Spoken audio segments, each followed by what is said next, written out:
Assalamualaikum warahmatullahi wabarakatuh. Selamat pagi anak-anak hebat. Bertemu lagi dengan Bu Ratna dalam pembelajaran IPA. Hari ini Selasa 18 Agustus 2020. Nah, pada kesempatan kali ini saya akan melanjutkan tentang klasifikasi makhluk hidup yang pada pembelajaran sebelumnya sudah kita awali dengan ciri-ciri dari makhluk hidup.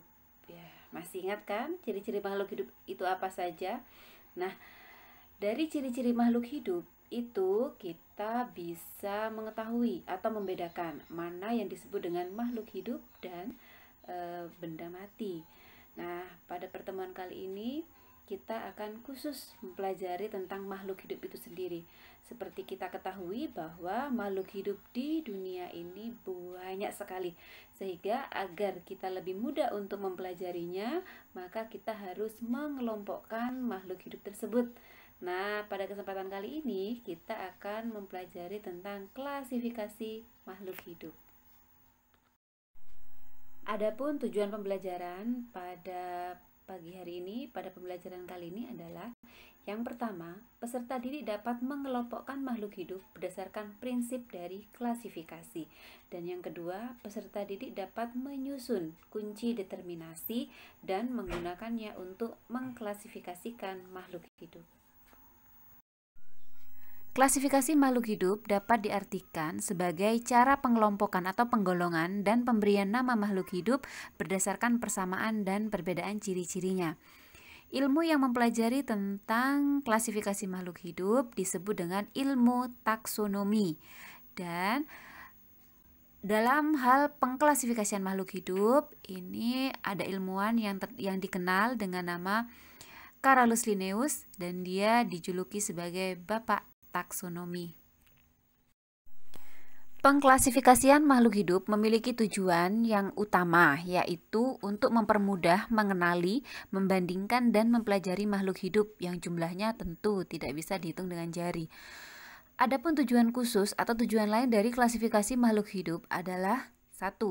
Mengelompokkan makhluk hidup berdasarkan persamaan dan perbedaan ciri yang dimiliki. Yang kedua, kita dapat mendeskripsikan ciri-ciri suatu makhluk hidup untuk membedakannya dengan makhluk hidup dari jenis yang lain. Yang ketiga adalah mengetahui hubungan kekerabatan antar makhluk hidup. Semakin banyak ciri yang dimiliki, maka hubungan kekerabatannya juga semakin dekat. Yang keempat adalah kita dapat memberi nama pada makhluk hidup yang belum diketahui namanya. Adapun dasar-dasar dari klasifikasi makhluk hidup, yang pertama, klasifikasi makhluk hidup berdasarkan persamaan dan perbedaan ciri yang dimiliki. Yang kedua, klasifikasi makhluk hidup berdasarkan ciri bentuk tubuh morfologi dan alat yang ada di dalam tubuh atau yang sering disebut dengan anatomi tubuh. Kemudian yang ketiga, klasifikasi makhluk hidup dapat berdasarkan manfaatnya, ukuran, tempat hidup, dan cara hidupnya. Nah, berdasarkan dasar-dasar klasifikasi makhluk hidup yang sudah saya jelaskan tadi, ini saya berikan contoh klasifikasi sederhana pada hewan, yaitu berdasarkan kesamaan jenis makanannya. Jadi kita kelompokkan hewan-hewan berdasarkan jenis makanannya dan berdasarkan cara perkembangbiakan dari hewan. Nah, berdasarkan makanannya ini dibagi menjadi 3 ya. Secara umum dibagi menjadi 3, ada hewan herbivora, karnivora, dan omnivora. Sudah tidak asing lagi bukan? Ya. Kemudian berdasarkan cara perkembangbiakannya, nah hewan ini bisa kita kelompokkan menjadi 3, yaitu ovipar secara bertelur, vivipar secara beranak atau melahirkan, dan ovovivipar bertelur dan beranak. Sedangkan pada tumbuhan, ini saya contohkan klasifikasi atau pengelompokan tumbuhan berdasarkan tempat hidupnya atau berdasarkan habitatnya, dan bisa pula kita kelompokkan berdasarkan bentuk tumbuhan. Nah, berdasarkan tempat hidupnya atau habitat tumbuhan itu dibagi menjadi 3. Ada tumbuhan xerofit, hidrofit, dan hygrofit. Xerofit, tumbuhan yang hidup di daerah panas. Hidrofit, tumbuhan yang hidup di air. Sedangkan hygrofit adalah tumbuhan yang hidup di daerah lembab. Sedangkan berdasarkan bentuk dari tumbuhan itu dibagi menjadi atau dikelompokkan menjadi 4. Ada tumbuhan semak, perdu, herba, dan pohon. Klasifikasi makhluk hidup yang terkenal dikemukakan oleh Carolus Linnaeus, di mana Carolus Linnaeus ini, satu, memberikan nama ilmiah pada makhluk hidup berdasarkan tingkatan klasifikasinya. Jadi klasifikasi makhluk hidup itu dilakukan secara bertahap.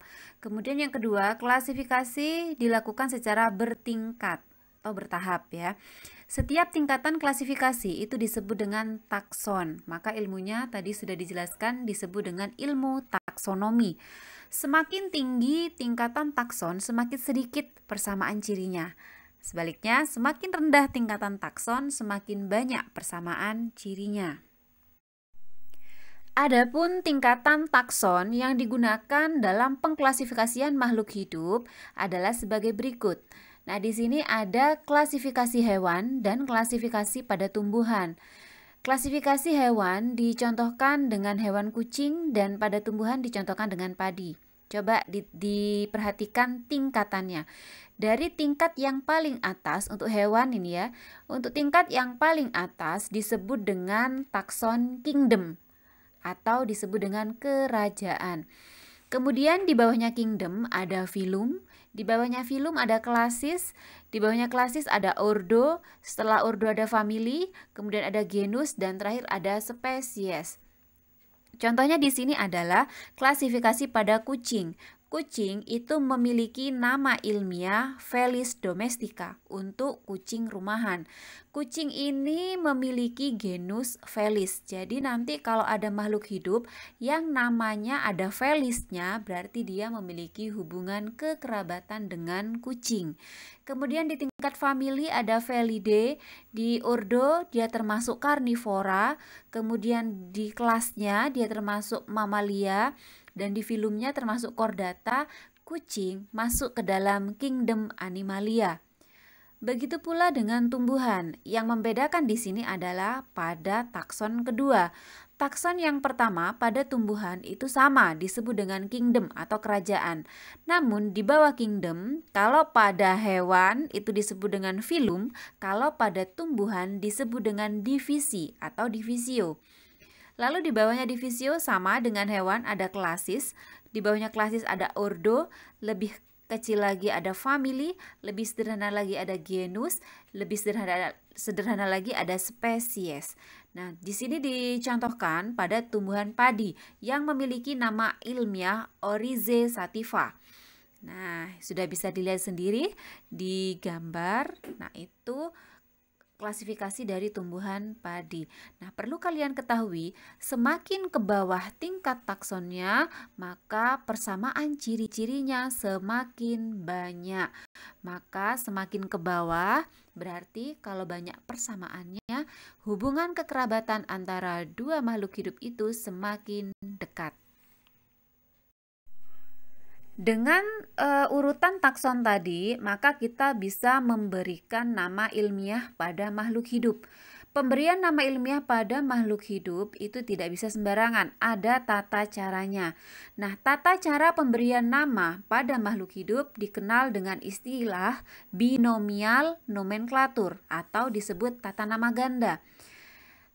Tata cara pemberian nama ini dibuat oleh Carolus Linnaeus. Makanya dia sering disebut dengan bapak taksonomi.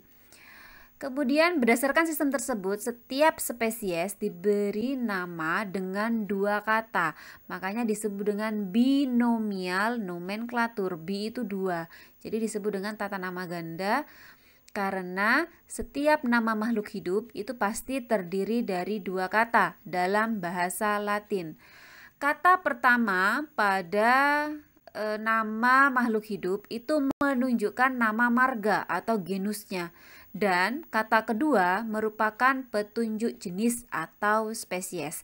Jadi kata pertama menunjukkan genus, kata kedua menunjukkan spesies.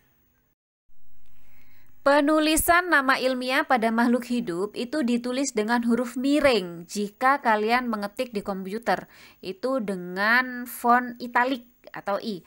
Atau kalau kita menulis di buku tulis, kalau tulisan kita tidak bisa miring, maka bisa kita gunakan garis bawah atau underline. Contoh di sini beberapa macam tumbuhan ya. Jagung. Jagung itu nama ilmiahnya Zea mays. Huruf pertama di kata pertama, Zea, itu diawali dengan huruf besar. Lalu di kata yang kedua, mays, M-nya ditulis huruf kecil. Ya, contoh yang kedua, mangga. Mangifera indica, M-nya ditulis huruf besar, indica, I-nya ditulis huruf kecil. Di sini karena menggunakan komputer, maka hurufnya huruf miring. Jika kalian tidak bisa menulis dengan menggunakan huruf miring, maka boleh digaris bawahi. Ada kacang tanah, Arachis hypogea, kemudian melinjo, Gnetum gnemon, kopi, Coffea arabica, jambu biji, Psidium guajava, dan sebagainya. Berikutnya contoh nama ilmiah dari hewan ya. Di sini ada gajah, Elephas maximus, E-nya E besar, M-nya di kata yang kedua M kecil, diperhatikan. Kemudian kucing, Felis domesticus. Nah, harimau, Felis tigris. Nah, perhatikan. Kucing dan harimau sama-sama memiliki nama yang mirip ya. Kalau kucing Felis domesticus, Felis menunjukkan genus, domesticus menunjukkan spesies. Sedangkan harimau nama ilmiahnya Felis tigris. Berarti antara kucing dan harimau itu memiliki hubungan kekerabatan yang dekat, sama-sama dalam satu genus atau satu marga. Nah, itu tadi cara memberikan nama pada makhluk hidup ya. Kemudian kita lanjut ke cara mengklasifikasikan makhluk hidup. Untuk mengklasifikasikan makhluk hidup atau mengelompokkan makhluk hidup ada beberapa cara. Yang bisa kita lakukan adalah dengan cara membuat kunci determinasi dan kunci dikotom. Apa yang dimaksud dengan kunci determinasi dan kunci dikotom? Di situ sudah ada penjelasannya. Kunci determinasi, suatu kunci yang digunakan untuk menentukan filum atau divisi, filum untuk hewan dan divisi untuk tumbuhan, kelas, ordo, famili, genus, atau spesies. Dasar yang digunakan pada pembuatan kunci determinasi adalah identifikasi dari makhluk hidup dengan menggunakan kunci dikotom. Lalu kunci dikotom itu apa? Kunci dikotom merupakan kunci determinasi yang terdiri dari dua keterangan yang berlawanan dari ciri-ciri yang dimiliki oleh suatu jenis atau suatu kelompok makhluk hidup. Nah, untuk lebih memahami kunci dikotom dan determinasi, silakan dibaca slide berikut. Kunci dikotom itu berisi keterangan yang disusun berpasangan dan menunjukkan ciri yang berlawanan. Contohnya adalah misalkan 1A gitu ya, tumbuhan berumah 1, maka 1B adalah tumbuhan berumah 2.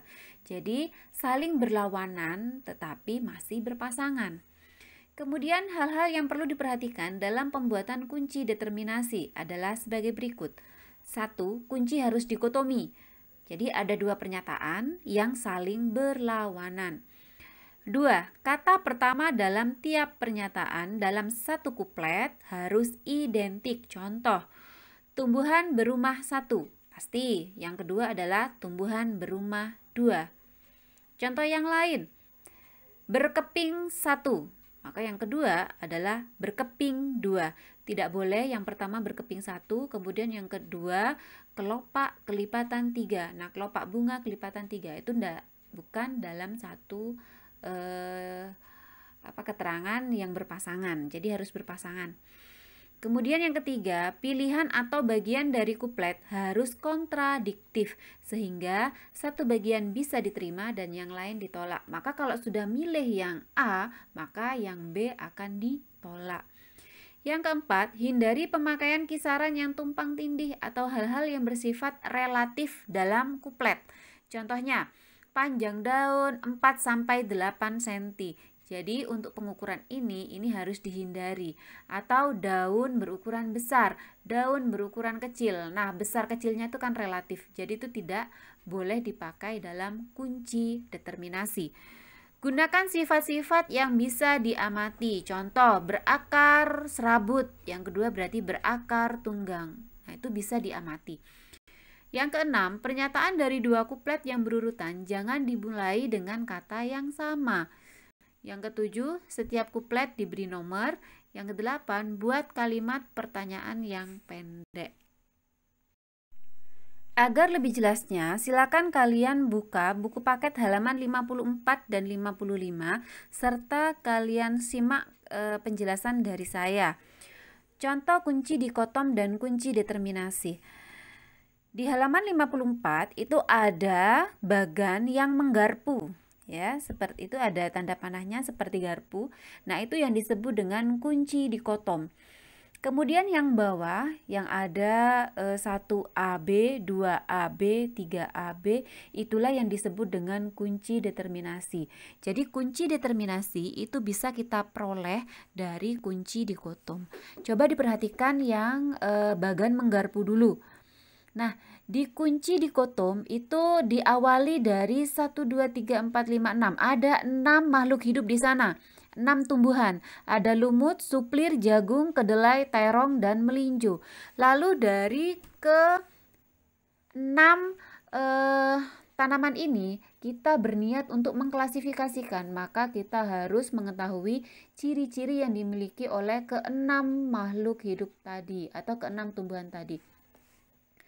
Kunci dikotom yang pertama, dilihat angka 1A dan 1B.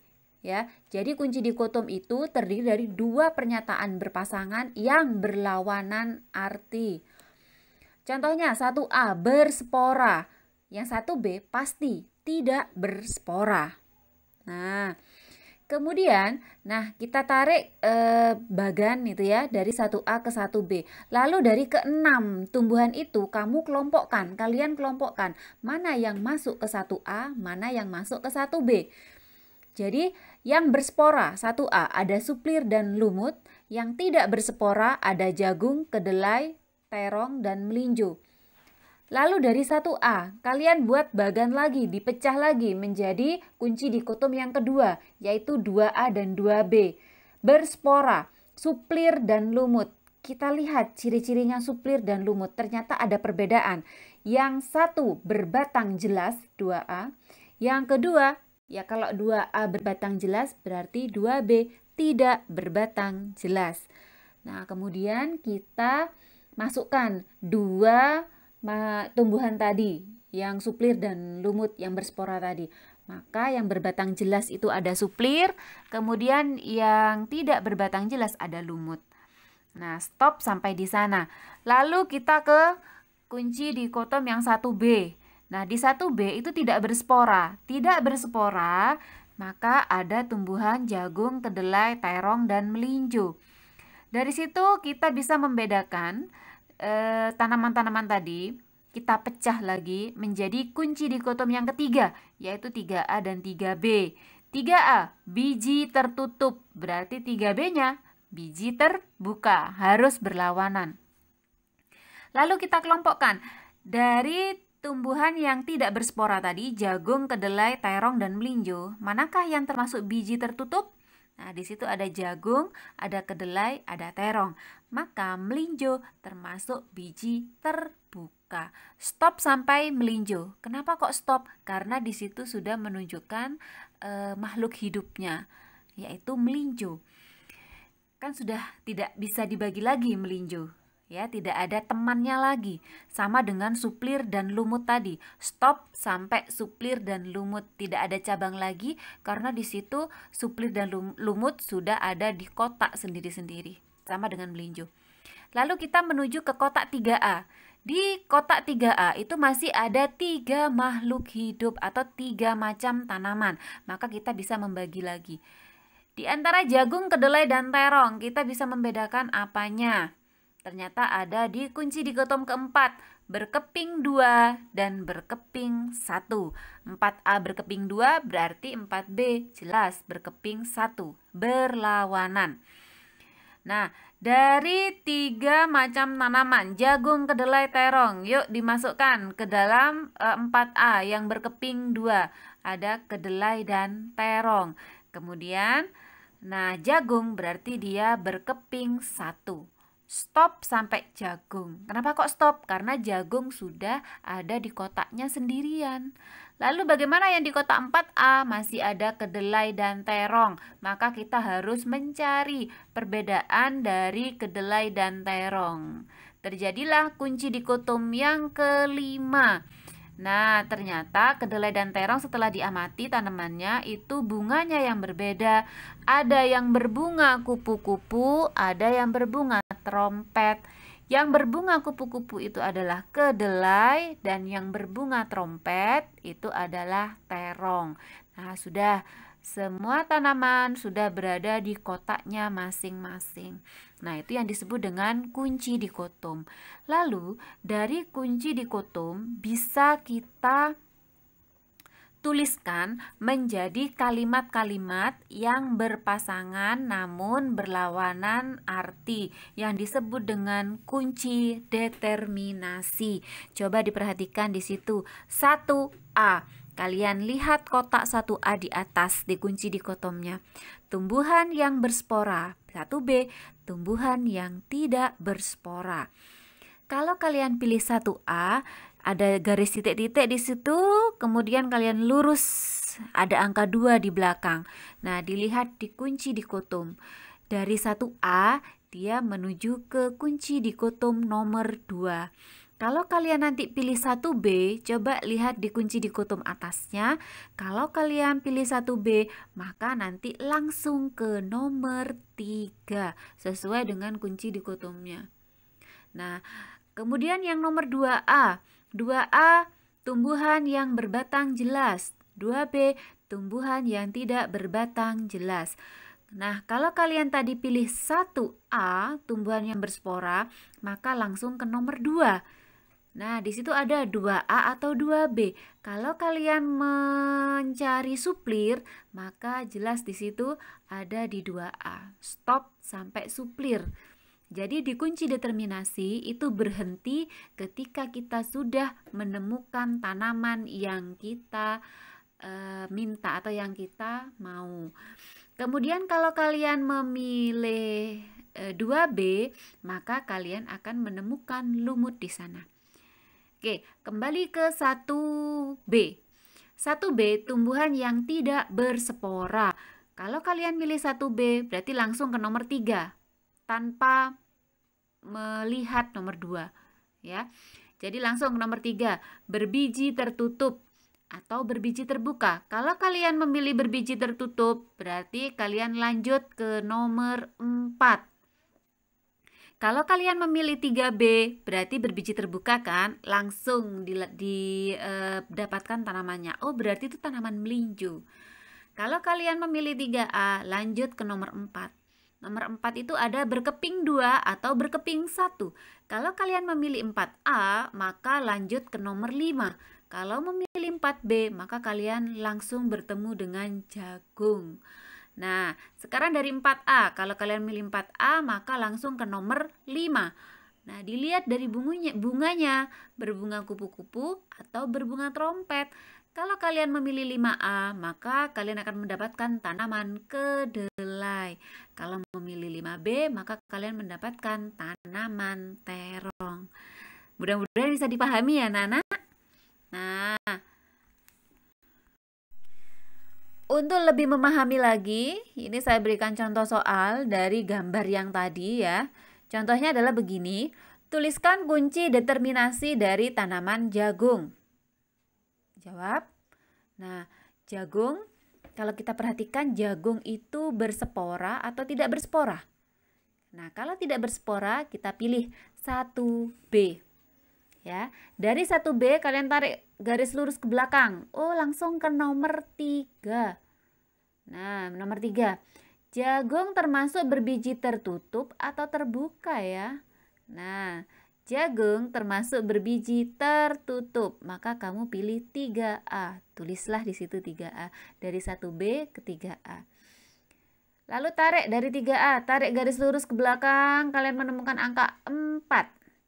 Nah, 4 di sini ada pilihan berkeping 2 atau berkeping 1. Ternyata jagung itu monokotil atau berkeping 1. Maka pilihlah 4B. Dari 4B kalian tarik garis ke belakang. Ternyata tanamannya jagung. Berarti kalian sudah mendapatkan tanaman yang kalian inginkan. Stop sampai di situ ya.